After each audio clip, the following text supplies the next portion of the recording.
11. The Mask of the Red Death. Sandra's world was close, a lightless shroud smothering her. Her sight had waned, given up on her. 5 years ago, this terrified her. 5 years ago, it was like being captive in a tiny epoch of death. She had grown used to it, learned to live with the paranoia and the loneliness. She could taste nothing but the bitterness left by Paige. She could feel the cold air on her face and a dull ache on her chest where a crucifix should be. Without sight, her world became a world of sound. The sound of her voice, confident and soothing, as she tried to coax some spark of thought from Cranley. Her world became a monologue. How long had she been speaking? Time gave way in the darkness. "Everything I told Harry was true," she was saying. "I'm sorry if that hurts. I went to Harry because I had been forced to realize, how much more I felt for him than for you. But, God, this is going to sound like gibberish, but I loved him because he was you. All the things I liked about you that drew me to you in the first place. I liked you at the time. You remember how we met? Mum and Dad met up that way. Mum told me it was just after the Grosvenor Square thing. Afterwards, my mum said, 'Okay, what's your name then?' And he said, 'Winterdawn.' So Mum said, 'I think we're on a first-name basis now.' He was never quick on the uptake." She hugged herself against more than just the draft. "I don't think I can help you. I can't even see you. I don't think you'll die. Does it matter if you live or die? I think it does. I don't know. You're still in there somewhere. You can't erase the human spirit like that." Fingers click. "Part of you still hears me. It's just a question of drawing you out. I'll count to 100. 1, 2, 3. She stopped, alerted more by instinct than anything else. "Who's there?" "Only us," Gabriel and Tanith's voices sang. "Get out!" Sandra roared, but in the darkness her voice seemed faint. "Don't take on so, Gabriel." "We only want to talk," Tanith. "We made breakfast. Paige had the gun." Sandra sniffed disdainfully and drew her legs up to her chest. "What are you going to do?" "We are going to destroy everyone, one soul at a time, starting with this island Earth, this self-important rock in the ocean of infinity. This microdot in the great book of the universe. This nullity which imagines that it has attained a level of civilization never before achieved. We are going to obliterate it. At least, that's the plan at the moment. It could change. We could strut the land as gods instead, or grant everyone one wish alone with which to change the world.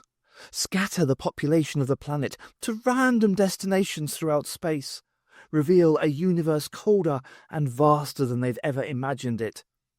Unleash some sort of monstrously tentacled extra-dimensional horror on London. But that might be too obvious. But we're going to do what we always wanted to do. We can see how delicate your chemical structure is. We see it in infinite fragile detail, the knife edge on which you balance. We're going to give you a shove and see what happens. Now." Gabriel and Tanith's voices blended together into one eerie echo. It howled in Sandra's head. And suddenly, something focused in her mind, lean and aggressive, howling in the darkness. The beast appeared on the black horizon. In a second, it was upon her. Jane Page had a cold and systematic mind, and she conducted her search in a cold and systematic way. Cold, systematic, frustrating. Every room she'd searched, every corridor, every floor had been empty. Nothing but furniture and, occasionally, the dull metronomic clicking of a clock. Her impatience began to get the better of her. It was this house. It was too big and too empty. It was trying to impose its architectural bulk onto her identity. It was a cold place, and it set her on edge. After so long searching in silence, she longed for the sound of the human voice, something, anything, that would improve the atmosphere. The two women who walked before her at gunpoint, clearing the way for her, were deathly silent. She didn't expect them to join the search with anything more than forced enthusiasm, but she hoped they might say something. No matter how snide, how derogatory, it was getting to the point where she wanted to take a shot at them for no reason whatsoever. Could she shoot them? In self-defense, yes. But could she shoot them on a whim, in cold blood? Probably not. It exceeded her brief. Besides, the blood was flowing like molten lava through her veins. She prodded Bernice in the back with the barrel of her gun to see what reaction she could provoke. She was almost disappointed when the woman just shuffled forward, saying nothing, not even bothering to look at her. "That's kind of them," said Gabriel. "Together, in one place," Tanith added. "One area, on which we can focus. What do you think?" "Trauma, dark fears, the skeletons in their cupboards." "Sounds good." "Show them." And suddenly, Professor Bernice Summerfield wasn't mute, brooding on her intimacy with death, the inevitability of her own oblivion. Suddenly, she was somewhere else. Manywheres else, a myriad different places. Mother's skin burning, peeling away, torchlight for the assault force, voice a siren, screaming at an inhuman pitch, coward father turning ship and running like a cheetah from the Dalek ships, moaning and sobbing with terror as the sound of indiscriminate slaughter echoes behind him, child at my feet, bloody and bruised and close to death. It just takes a little extra effort. Kill, kill, kill, kill, kill, kill, kill, kill, kill, kill, kill, kill, kill, kill, kill, kill, kill.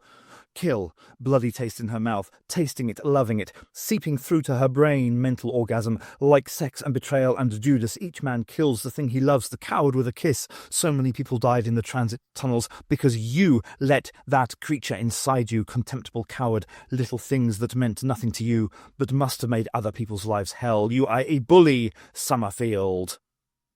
Benny folded her arms, lips twitching into an unperturbed smile. "I've seen this before, chaps," she called to the absent couple she knew was listening.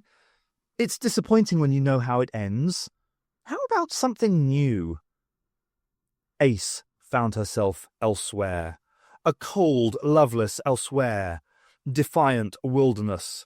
Vibrant jungle burned to nothing by repressive napalm. Dorothy firebombed her mind as she firebombed houses, burning away everything she saw as weak and girlish and, basically, not the sort of thing you need when a six-armed something whose name you can't remember is coming at you like it's hunting dinner. Probably is too. She stripped away the baby stuff, and there was nothing left. She'd tried to buck the system and ended up bucking herself. Something like that. She'd been scared of ghosts, of fire, of fascists, of doctors. She'd toughened mind, body and soul against them, took on the devil's methods as her own, right? So she'd shot a few things. Did it matter what they were, what they wanted? Did you kill men, Ace? Women, Ace? Children, Ace? Did you kill babies, Dorothy? Perhaps.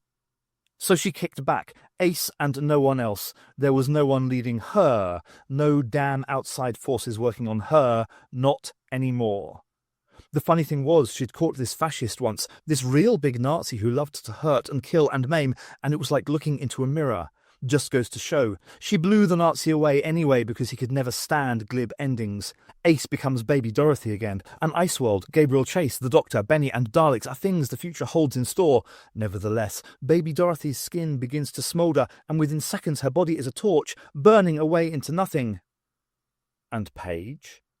Paige believed in the greatest good for the greatest number, in the right of the strong to trample the weak to death, in the right being might. Paige believed in all these things and more, but she no longer believed in herself.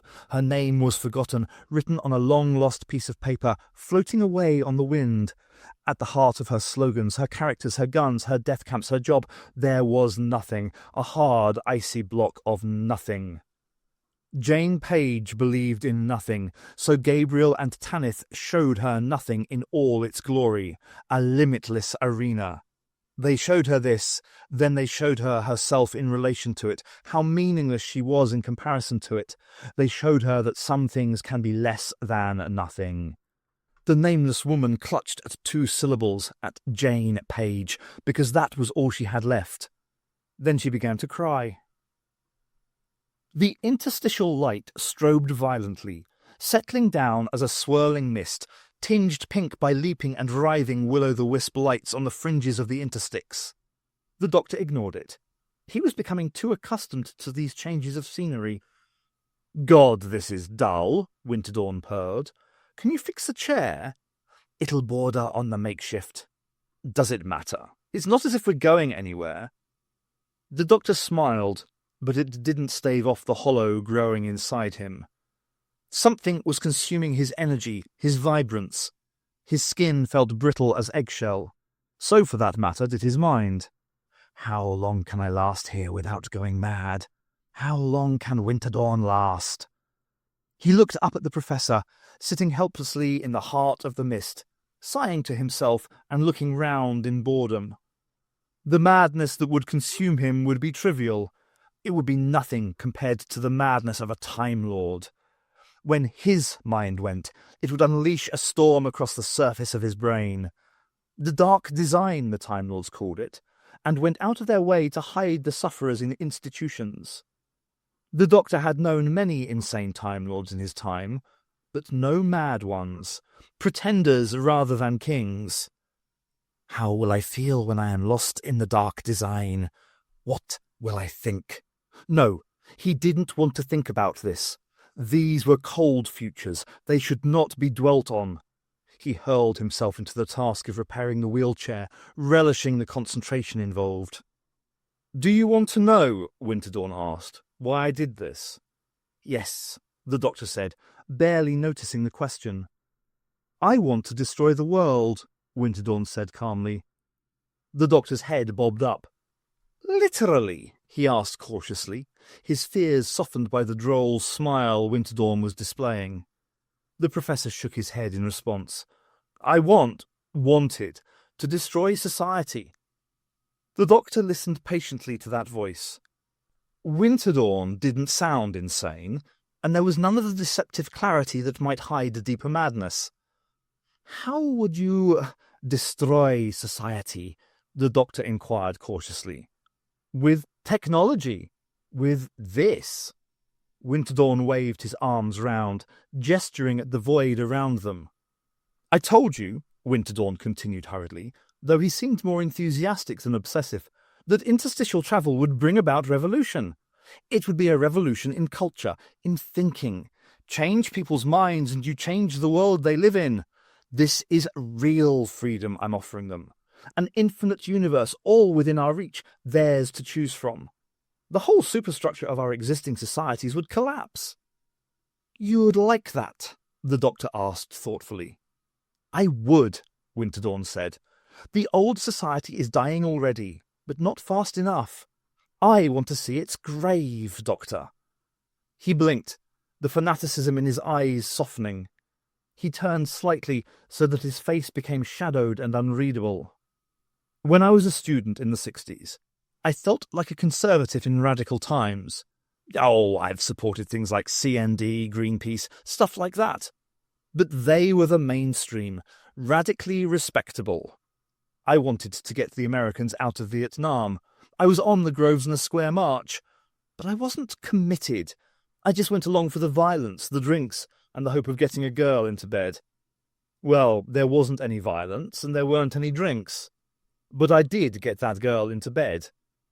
Funny how things work out. I met a wonderful woman, and then I married her. Jenny was more of a firebrand than I was. She was at the heart of the stuff I dabbled in. She loved freedom, life." Winterdawn broke off. The doctor sat silently, patiently. After a time, Winterdawn began again. "What happened to the radicals?" he asked. "Where did they go? Was there some intelligence that snatched them off the face of the planet? Feels like that. A decade after Grosvenor, it seemed like it had dried up. There hasn't been anything since. Hundreds of movements, but nothing like the 60s. They didn't want to change anything, and they got respectable far too quickly. Youth culture's become a training ground for insurance salesmen. There's no challenge anymore, no guts, no poetry. Just a stifling, steel-shelled nothing. We have a system that's worshipped like a new religion. It thinks it's secure. It's not. There are worse societies, the doctor broke in, and better ones. Ah, well, it's not as if I'm in any state to do anything about it. Besides, it's killing itself. You've seen the future. Tell me. The doctor frowned darkly. It ends, of course. Everything ends. When does it end? How does it end? Winterdawn's tone was suddenly aggressive and demanding. The doctor felt pressured. If you had to change society, the doctor decided to diffuse the question. Surely the economic base of the old system would still be intact. Yes, but not for long. Winterdawn fielded the question hurriedly. It would be a dinosaur, quickly extinct. Dinosaurs, the doctor whispered, are large, stupid, and violent. The first years of your new society would be bloody, Winterdawn. Winterdawn leant forward, speaking with a low, wistful obsessiveness. He seemed to have forgotten his dreams of new societies, swapping them for a more personal moment. I can see her, he said, 1970, walking in the New Forest, arguing about the election result. It was a lovely day. She was full of energy, a very intelligent woman, a wonderful person. Loved cats and logic problems. Fun while it lasted. What a bloody way to die. The doctor felt that he should say something, but there was nothing there. A cold lump in his throat and a blank mind in his skull. Winterdawn's words reminded him of his age, of his past. It was not something he wished to remember. Concentrating his mind and energies, he leant forward, setting to work on the wheelchair once again. There was a hand on her face, a hand so light it need not have been there. Fingertips tickled her chin. Someone was touching her. Someone scared. Paige's eyes snapped open. Bernice was crouched before her, hands pressing against Paige's clothes and face. There was concern in her eyes. Paige reciprocated with a pure glare, but she relaxed when she realized her fingers were still wrapped around the awkward shape of her gun. Are you feeling okay? Benny was asking, voice stripped of any sense of malice or guile. You were screaming in C sharp. Thanks, I'm fine, Paige responded kindly. It was an uncomfortable, almost forgotten feeling. She pressed her gun to Benny's throat. When she spoke, kindness had been replaced by weary cynicism. I'm sorry. You should have taken it when you had the chance. There are worse things in this house, Benny replied, sad but composed. She pulled back from the gun. Paige didn't try to stop her.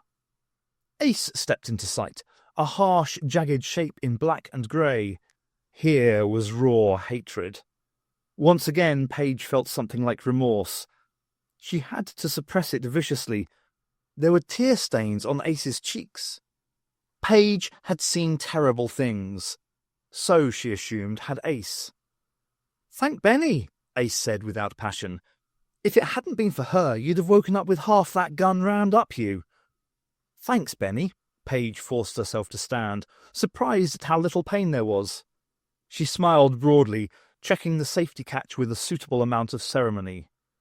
Let's be off. Ace was shaking her head. I don't believe it. You're still after Winterdawn, after all this. You just don't care, do you? I care, Paige whispered, enough to keep going. What did they show you? Paige let a blink play across her face, but Benny's question had opened a channel of fear inside her. A powerful rushing current tore at her composure, threatening to drag her away. Her fingers tightened round the trigger of her gun. A rock, the last stable thing left to her. I saw nothing. I saw myself, Paige said, forcing her finger from the trigger. There was something in the air, uncomfortable and intangible like an electric current. Wedderburn could sense it, building up, forcing him out, crushing him. Something terrible was about to happen, a storm on the verge of breaking, and this house was at the heart of it. It was affecting him, though he was far from the centre. He felt peripheral, as though the action was unfolding elsewhere.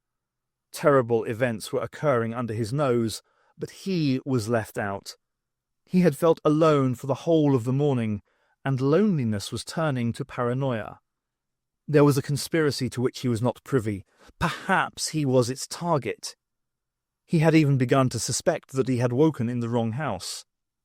He gazed round the conservatory, sighing to himself. The plants, for all their comforts, were poor substitutes for humans. His kettle was warming nicely on the portable hob, but he began to suspect that it might have been a better idea to make the tea in the kitchen. He might have met someone, found out how Jeremy and the doctor had got on. Yet somehow he felt safer in the conservatory. Tired of familiar surroundings, Wedderburn stuck his head round the door in the hope of catching someone. Against all odds, he did. Sandra was outside the door, her shoulder pressed hard against one wall. The blandness in her eyes worried Wedderburn. He watched her scratching obsessively at her forearm, listened to her harsh breathing, and suspected she was sick. "Sandra," he called. The girl started, wheeling round to peer at him suspiciously. He'd startled her, obviously. "Sorry," he said, clapping his hands, watching her relax. A light whistle came from his side of the door. "Kettle's boiling." He flashed her a smile, wondering if she could see it. "Enough for two, if you want a chat." Sandra said nothing, still regarding him suspiciously. "Your choice," he continued, slightly unnerved by her silence. He popped back through the door and strode across the room to silence the frantic screeching of the kettle. He heard the door pushed fully open behind him. Smiling thoughtfully, he called, "Take a seat. I won't be a minute." Paige had hoped that she had left the fear behind her, something in the past to be forgotten. She had been wrong. It was following her. It clung to her. She had lost everything, her name, her memories, her life. That was okay from a professional view. She didn't need her own life to help others lose theirs. She needed the experience, the skill, the practice. But that was all she had. How had she become involved? She couldn't remember. Despite her love for the kill, she was certain she wouldn't have become involved by choice. And before? She must have been something. A normal person with friends, family, identity. She tried to remember, but there was nothing. Whoever she had been, she was gone. Jane Page was the best she could hope for. She listened to Ace and Benny as they talked about their experiences. Gabriel and Tanith were to blame for everything, they said, though they weren't sure how. Paige didn't understand. She'd never met this couple they were so eager to blame, but she could sense the frustration and the anger with which her companions invested those names. Gabriel, Tanith. A door rose before her. She made a threateningly metallic sound with her gun, and the others drew up short. "In there," Paige said. "We haven't looked yet." There was no argument.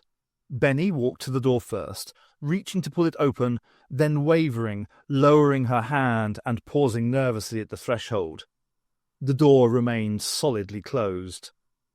"What's wrong?" Paige called. "I can hear something. Someone talking," Benny called back.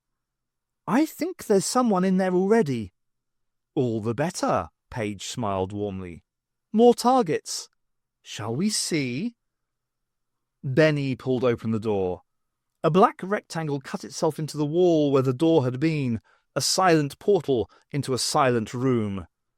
Benny stepped through cautiously, the lightness of her back gradually absorbed into the gloom. Paige rattled her gun, and Ace followed. Paige kept close behind her. The room was wrapped in total night. There were no vague shapes on the edge of Paige's vision, no light from any source, no sense of where they were. Paige saw nothing in the dark, but she could hear. A voice in the darkness, a low, gritty tone that Paige had to concentrate to catch. Each word seemed heavy, as if speaking was a labour. Each word came slow and slurred, thick and accusatory. The owner of that voice hated not just Paige, but everyone. "You never gave us a chance." The lights came on. Paige assimilated her surroundings instantly. A small room and a quiet one. The silence in the room was so thick it was almost tragic. It was the most depressing place that Paige had ever seen. She'd been in torture cells with happier atmospheres. It was a nursery, filled with old toys and old memories, kept neatly in good order. Dust had built on everything. Everything convinced Paige that this was a place that had lost its purpose. That was the room. The occupants were something different. A man and a woman dressed absurdly. Both were young, blonde, and attractive. They were so perfect it was suspicious. Paige found her gun wavering away from Ace and Benny and training on these new faces. They ignored it. They seemed calm and arrogant, condescension etched into their smiles. Paige had the sudden feeling that she was confronting something worse than she'd ever met before. Gabriel. Tanith. They stood before a velvet curtain which stretched across the top of one wall, hiding a window or a mirror, Paige guessed. It was a new addition. "Welcome, Ace, Bernice, Jane," the woman spoke. Tanith, Paige presumed. "We are so glad that you could make it," Gabriel added. "This is a very special occasion for us." Paige shot glances at her companions. She'd stopped thinking of them as hostages. She saw hostility and revulsion written large on both their faces, magnified by fear. Even Ace. Jane Paige felt her knuckles itching, tightening. Tanith was speaking. "It may seem that our sole objective in life is to hurt people, specifically your good selves. It is. But that's not to say that we have no long-term plans." "You are about to see them unveiled," Gabriel picked his words with relish. "Them dry bones gonna walk around, oh, hear the word of the Lord." "We have the pleasure of introducing Jane to her fellow travellers, and Ace and Bernice to their victims." Paige glanced at Ace and Benny and saw confusion. "We present—" Tanith threw her arms wide, her voice growing louder and deeper and more strident. Her voice was joined by Gabriel's to become a chorus. "The damned." The curtains exploded, blasted aside by a storm of wind, light, and noise. The nursery filled with sound and fury. Paige was knocked back against a wall. She fought to steady herself, her eyes flicked wildly round the room. She saw Gabriel and Tanith withdrawing through the door, too vague in the harsh life to be decent targets.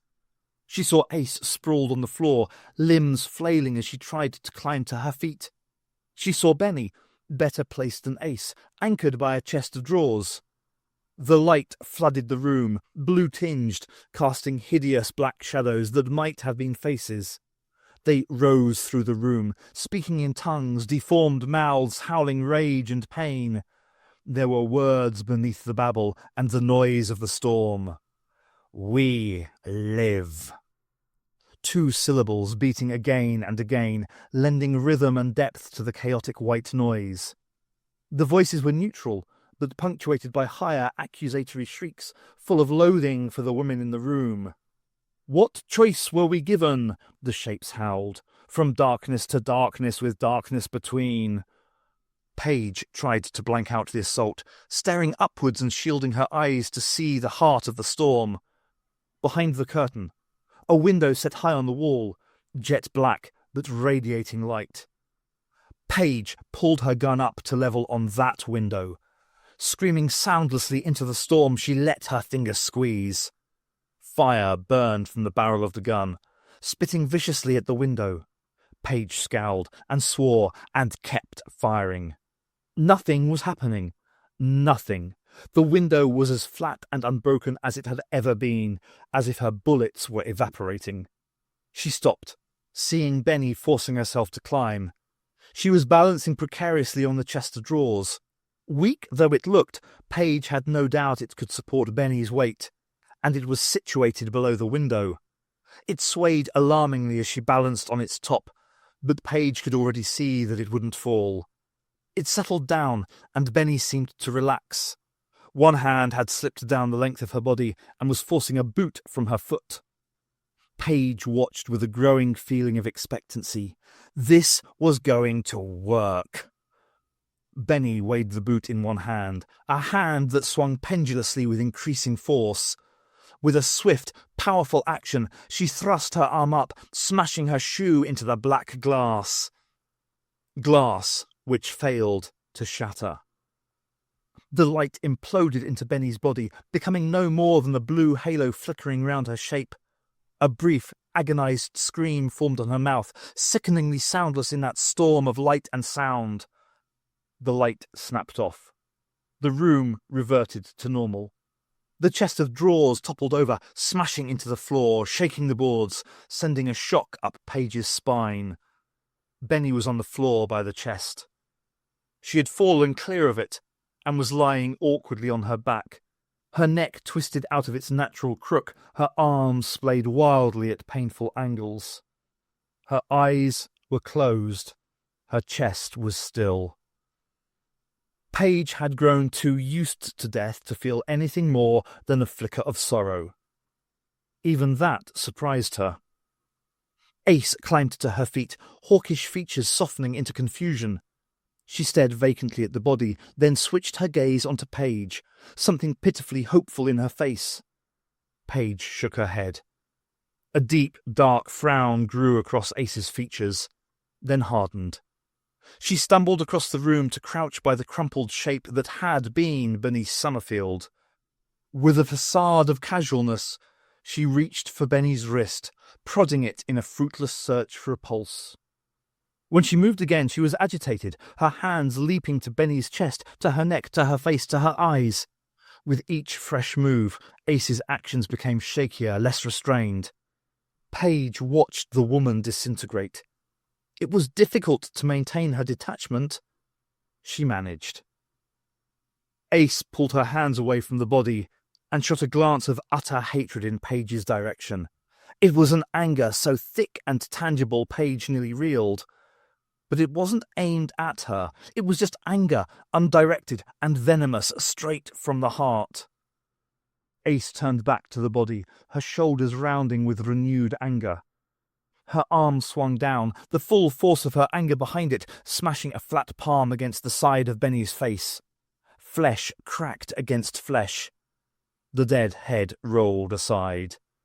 Ace looked up at Paige again, her anger evaporating, tears guttering down her face. Paige watched without passion. "She's not really dead, is she?" she asked. Paige sensed the effort in that voice, the force keeping it calm and bland. Paige nodded. She was dry and dead inside herself. She didn't know why. Ace turned away, her body twisting up into something painful. Paige loathed herself. She felt useless here. Her gun was hanging limply in a loose fist. She couldn't remember the last time she'd mourned for anyone she knew or loved. "Get out of here!" Ace said suddenly. Before she realized what she was doing, Paige found herself at the door, turning the knob. She saw no reason to stop. The passage outside the nursery was cold and dark and still. It was also full of insect. It was pink and grey-skinned, part fly, part locust, part beetle, unnaturally huge. Formidable when it came to teeth, too. It had a maw that was a mix of twitching mandibles, wet jaw and chiselled teeth. Its eyes were multiple compounds, a maze of glazed honeycombs locking together without flaws. Each compound reflected a tiny human shape. "Bloody hell!" Paige exclaimed. It seemed appropriate. The insect unleashed a howl composed of 100 unique voices and lurched forward. It bore towards Paige, an ominous shape looming towards her in the dark, shadows doubling its size. Paige watched fascinated as the bulk of the creature thrust towards her. She welcomed it, perhaps even worshipped it. She hadn't been surprised when it appeared. Subconsciously, she had been expecting something loathsome on the other side of the door. She bit her tongue until she could taste the blood, her eyes locked into those repellent compounds, willing the creature back. Here and now, its appearance was perfect and meaningful. It was the ultimate confrontation between the pure human and the demon, the myth, to be cut away. Paige despised mysticism, but for an instant she felt a grudging respect for the power of romance. She would have to shoot it in a minute, or the climax would see myth triumphant, the human's head torn from her body and raised on a pole by her enemies. For the last few moments of the confrontation, she remained still, savouring the moment. Then she raised her gun until it was level with the hateful demon eye, squeezing softly with her finger. The eye exploded. The demon shrieked. It was a dull feeling. She didn't feel like a human avenger slaying the great beast. Not anymore. She was a woman with a gun making a mess of something else. The thrill of the kill wasn't there. One side of the insect's head was a nightmare, the shattered eye seeming to unbalance the whole symmetry of its body. In any other circumstances, Paige would have delighted in the visceral pleasure of it all. The monster was howling and shrieking. It jerked and twisted in the passage, confined by its cramped surroundings. It twitched and flexed, but was no longer moving towards her. It was scared, aware of its agony, too scared to keep going. Paige felt something as she considered this, but it was too muted, too intellectual to feel good. She lined her gun against the other eye and shattered the compound into gory fragments. It was unnecessary, and it didn't help. Blinded, the creature began to move again. It wasn't running, though. It was charging. Despite its pain, it was aware of Paige, aware of how close she was, the role she played in the escalation of its agony. Wounded though it was still powerful and vicious enough, Paige had no doubt, to rip her head from her shoulders. Blood burst in Paige's mouth, flooding her nostrils, guttering down the back of her throat. Her heart began to pound under pressure. Something in her abdomen tightened. Paige lowered the gun, pulled the trigger, didn't release it. The bullets riddled the creature's hide, marking it with deep, dense holes. Enough to slow it, not enough to stop its attack. Paige fired and fired and fired, and thrilled to the reaction she drew. Ace appeared on the edge of her vision. There was a stone thing masquerading as her face. It stared at Paige with cold eyes. Too distracting. "Get out!" Paige howled, having to scream over the constant rattle of gunfire. "Get out of here!" "But Benny's—" "Leave her!" Paige yelled, trying to keep a grip on her gun and her edge. Ace tumbled past her suddenly, disappearing down the passage behind her. Paige didn't turn. She couldn't. Not now. Not now. But she could feel the distance grow between them. The insect blundered closer, the pain goading it on now. 5 yards, 4, closer, 3, 2, closer, 1 yard. Paige fired one final burst, then kicked herself backwards, forcing herself to retreat. She turned and fled into the dark corridors. The world began to swirl around her. Gabriel and Tanith stood and watched the women from inside their minds. Women running through passages on the upmost story of the house. Gabriel and Tanith gave the world a tiny push, small enough to change everything. The laws of logic unbound themselves. The architecture of the house melted under the pressure of those minds. Corridors extended into places where there should be no corridors. Passages linked with passages they should not. Different floors blended together, landings grew to impossible lengths, rooms blossomed into the cracks between reality. Architecture distorted into a mess of arteries and veins of wood and dust and doors. Now where are you going to end up? A wall loomed in Ace's path, erupting from the floor like a blank tombstone. She kicked towards it, flattening herself against the wall, shaking, forcing herself to take heavy breaths, and still the rapid throbbing of her heart. The texture of the wall was bristling cold against her cheek. Brick dust crumbled down her face, fragments slipping down the crack between her neck and her collar, scratching her shoulder. She didn't care. She didn't care. There was blood on her cheek, mixing with the dust. When had she cut herself? She couldn't remember. Didn't matter. Benny was dead. Ace found herself sobbing, working her grief out into a slab of brickwork. She smashed her knuckles into the wall pointlessly, perhaps enjoying the pain. Pointless. Everything was so bloody pointless. She'd never felt like this before. Not when Julian died, not when Mike died, not when Sorin died, not when Jan died. So what did Benny have that they didn't? Her fingers ground uselessly into loose mortar, crumbling it over her hands. She howled uselessly at the ceiling. Damn you, Doctor! Why the hell are you never around when we really need you? Benny's dead. Hear that? That's another. How many does that make? She scowled. Brick dust ground against the corner of her mouth, flecks scratching against clenched teeth. Bastard!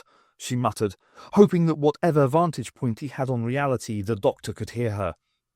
A fluid, darting shape flitted across the line of her sight before vanishing into the darkness. She recognized it. Sandra! She screamed after the receding shape. Wait! She kicked herself away from the wall and set off in pursuit. Paige had run from the nursery without really caring where she ended up. She had run until she found a door, and beyond the door she'd found sanctuary. Someone's bedroom. A temporary but cosy bolt hole. Secure position. The door had no lock, but she was able to jam it shut. Check. Check weapons. She'd almost emptied the clip she'd been using, the result of her obsession with that monster Gabriel and Tanith had conjured up. Still, it didn't matter. There was still enough for one clean kill. Or 3 clean kills, as she'd come to believe was now necessary. Check. Freak out. She flopped carelessly onto the bed and lay still, her face buried in the softness of a pillow. She wasn't trying to sleep. She doubted she could. All she needed to do was relax. She rolled onto her back and stared at the ceiling, wondering how something so solid could seem so unreal. She felt thirsty. She could live with that. She felt angry and wary of anger. Sad, too. She wished she knew how to react to that. She tried to find something she could latch onto inside herself, a reaction or an understanding. She saw blackness, a hole. She wished someone would kiss her. She wondered what she really thought. All her life she'd been telling herself that all she wanted was the best for people. Now she wasn't too sure that she believed it. It was as if all she had been doing was working her way through the movements with none of the feeling. She wanted to lie on the bed until she died. There was a bullet hole in the ceiling. Some colder part of her took control. Jane Page sat bolt upright, hands leaping to the barrel of her gun. It was here that she'd first encountered the weirdos that infested this house. That doctor, Truman, Cranley, Benny, all now dead or mad. She'd held them all at gunpoint, wondering which one she could kill first. She'd brought 2 guns to the house. The wardrobe was the first place she thought of. She hurled it open. Her instinct drew her to the other gun, sitting squat on a plain carpet. Bittersweet, Paige whispered through her blissful smile. She spent a moment stroking the trigger, letting her finger become reaccustomed to the feel of the gun.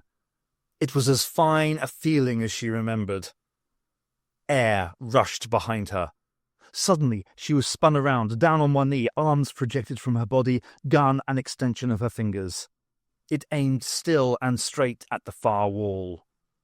The wall was growing. Bubbles expanded like boils on the wallpaper, ripe and taut, fit to burst. The bubbles merged into new shapes. Something was hemorrhaging itself into being out of that wall. 2 distinct solid shapes, crude but familiar. They broke away from the wall, inflated bags of paper covered in repetitive flower pattern. Gabriel and Tanith stood before her.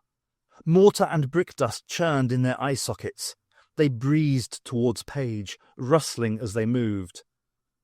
Gabriel spoke first, solid lumps of brick spilling from his mouth.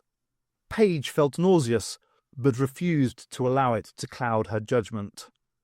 "Oh, dark, dark, dark, amid the blaze of noon," Gabriel declaimed.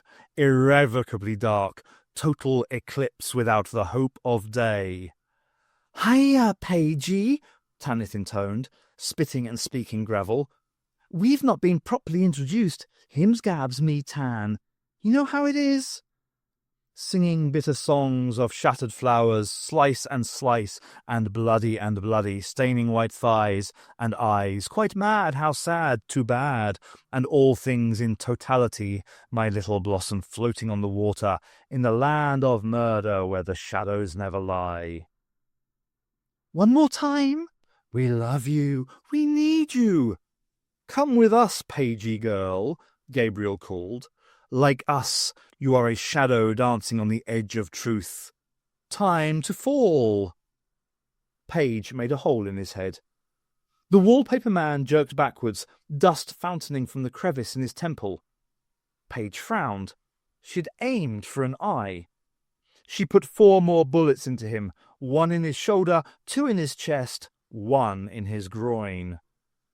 She swung the gun round and took out Tanith's jaw, forehead, right thigh, womb, throat, finally making a crater in the heart of her left breast.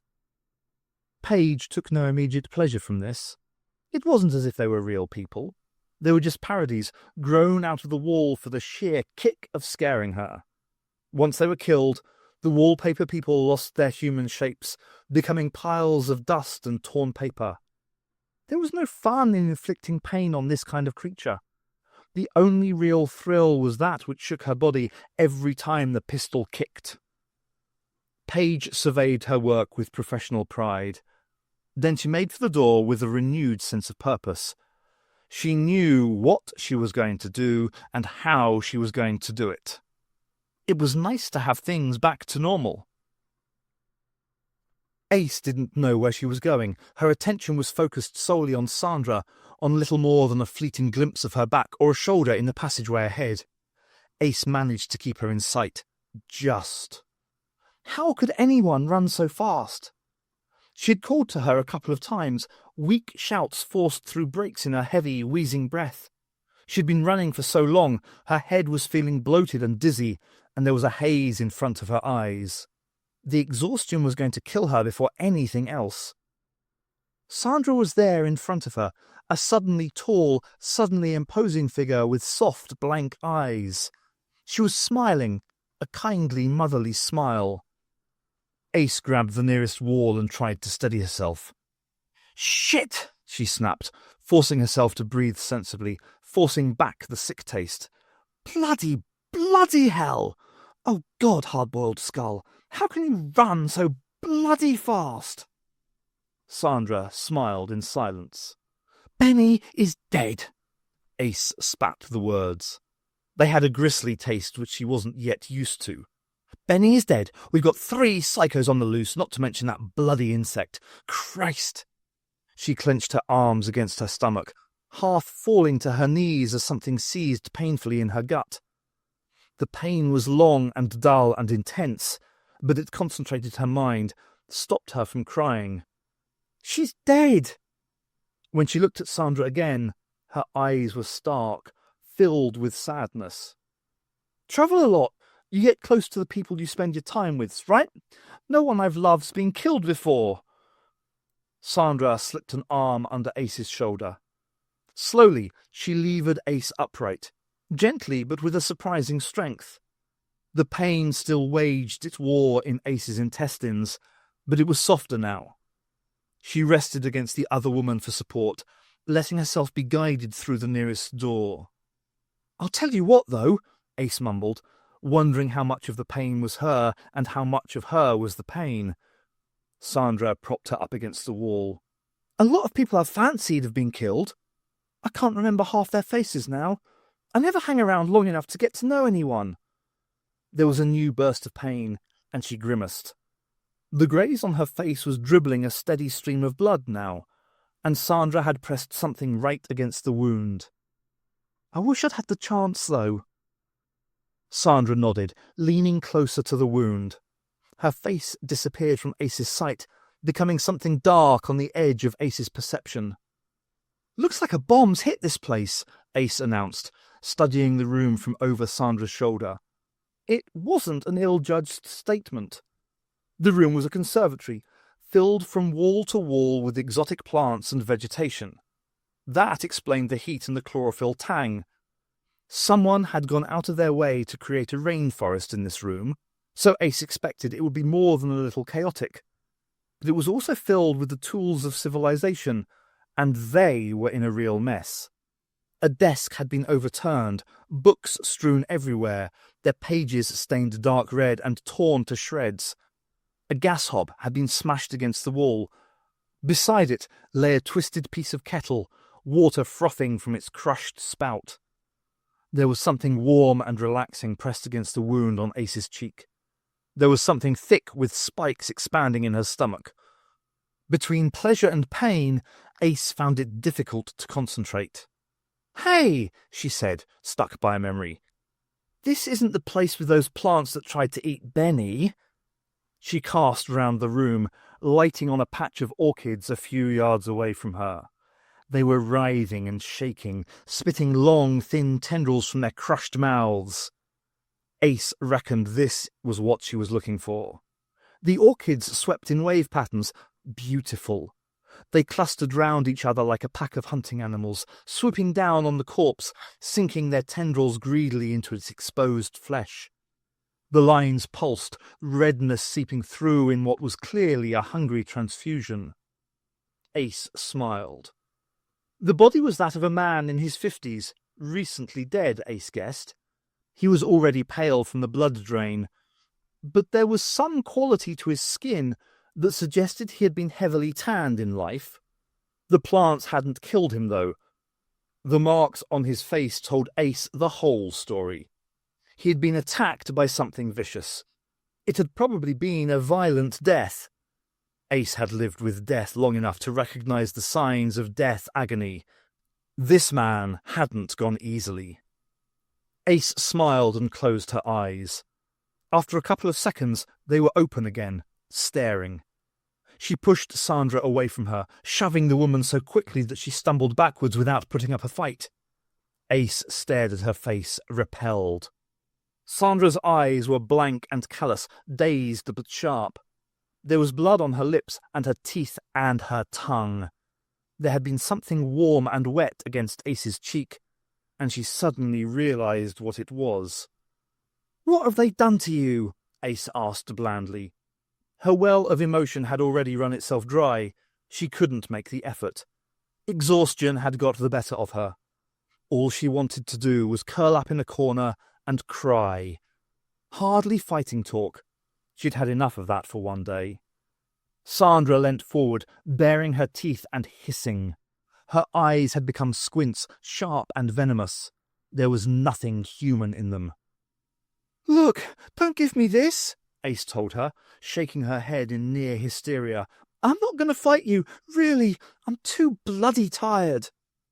The animal Sandra tensed and leapt, smashing Ace into the wall. Sandra's face pressed against hers, a magnified mask of grotesque scowls, teeth, and hateful eyes. Pain lanced through Ace's spine, across her shoulder blades, bringing on a shocked surge of adrenaline. She shoved Sandra away from her and dived across the room, blundering through the undergrowth, crushing flowers under her boots. Her head was light, and the world spun and shook around her. She lost track of where she was, of where she was going, of everything save the overriding need to get away. Sandra howled with inhuman hunger.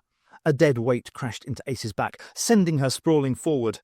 Her knees cracked as she hit the floor, her body flattening itself across the corpse of the old man.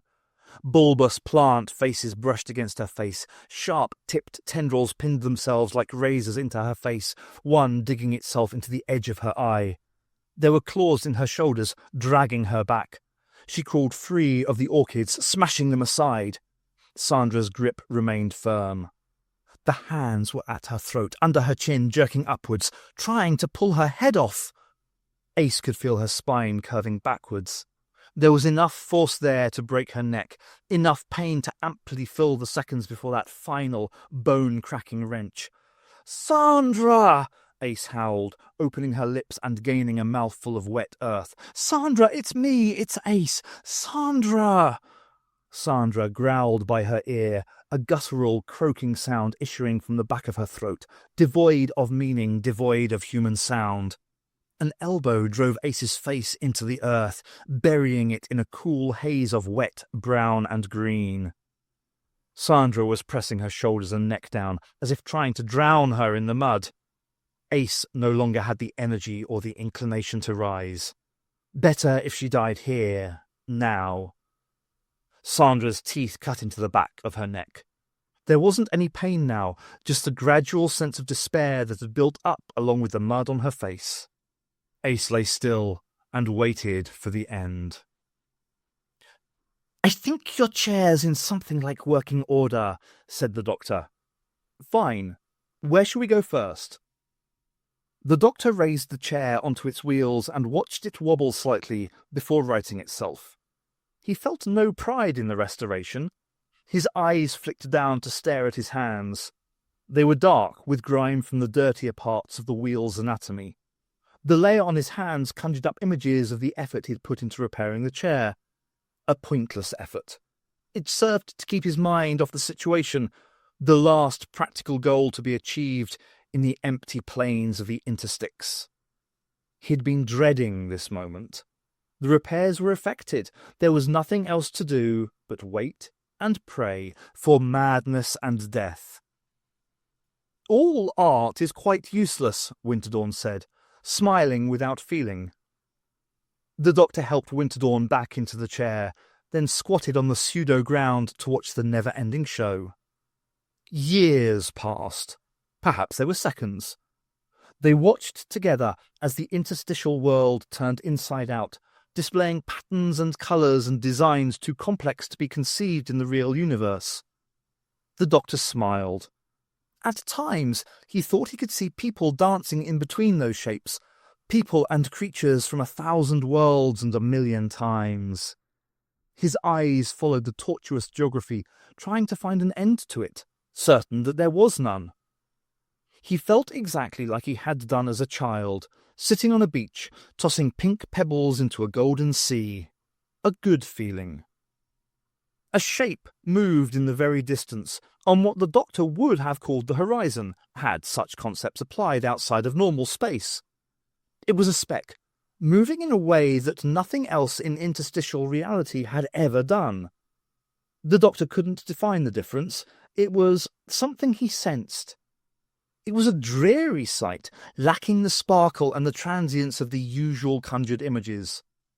Just the blot, moving slowly, at the slowest crawl imaginable. As it moved, it grew. It grew with proximity.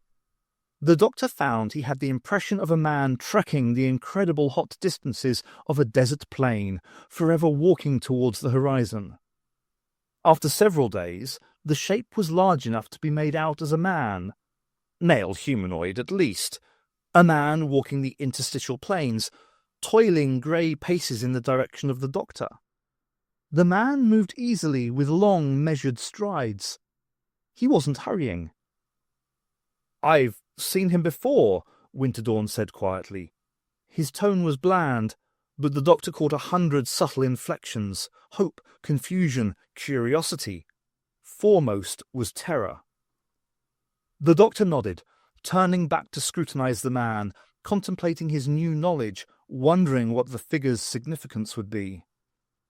The man wore a long grey coat covering a grey shirt and grey trousers.